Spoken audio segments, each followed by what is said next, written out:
आओ वैष्णव जन, आप सभी को अजा एकादशी की कथा सुनाएं। कथा अच्छी लगे तो चैनल को सब्सक्राइब करें, शेयर करें, बेल आइकन प्रेस करें, कमेंट में ओम नमो भगवते वासुदेवाय जरूर लिखें।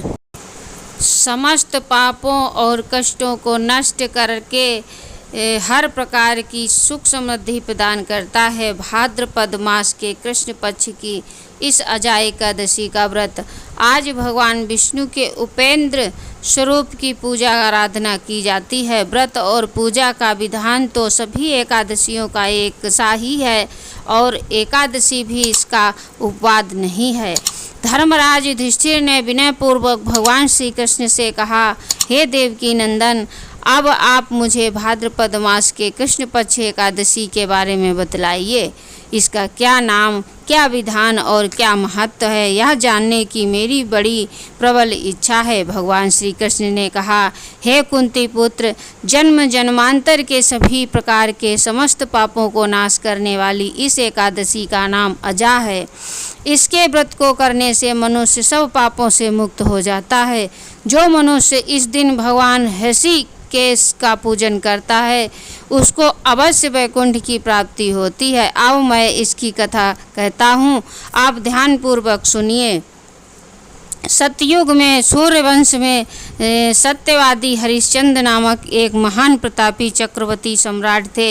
एक बार उन्होंने अपना संपूर्ण राज्य राजर्षि विश्वामित्र को दान कर दिया और दक्षिणा चुकाने के लिए अपने पत्नी, पुत्र और स्वयं को दास के स्वरूप में बेच दिया। राजा शमशान में चांडाल का दास बनकर सत्य को धारण करता हुआ मृतकों का वस्त्र ग्रहण करता रहा, मगर किसी प्रकार भी सत्य से विचलित नहीं हुआ। कई बार राजा चिंता के समुद्र में डूबकर अपने मन को विचारने लगते कि मैं कहाँ जाऊँ, क्या करूँ जिससे मेरा उद्धार हो। इस प्रकार राजा को कई वर्ष बीत गए।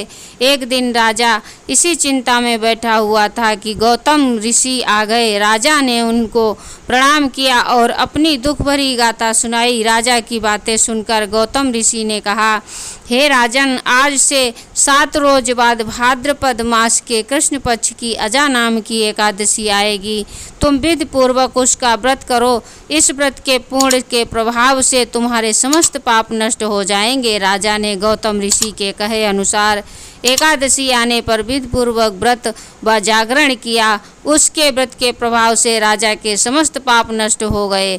आकाश में बाजे बजने लगे और पुष्पों की वर्षा होने लगी। ब्रह्मा, विष्णु तथा शिव, इंद्रादि देवता भी उनके सामने आकर उपस्थित हो गए। उसने अपने मृतक पुत्र को जीवित और अपनी स्त्री को वस्त्र तथा आभूषणों से युक्त देखा। उस व्रत के प्रभाव से राजा हरिश्चंद्र को पुनः राज्य मिला और अंत में परिवार सहित स्वर्ग को गए। अंत में भगवान कृष्ण ने कहा, हे युधिष्ठिर, यह सब अजा एकादशी के प्रभाव से ही हुआ था।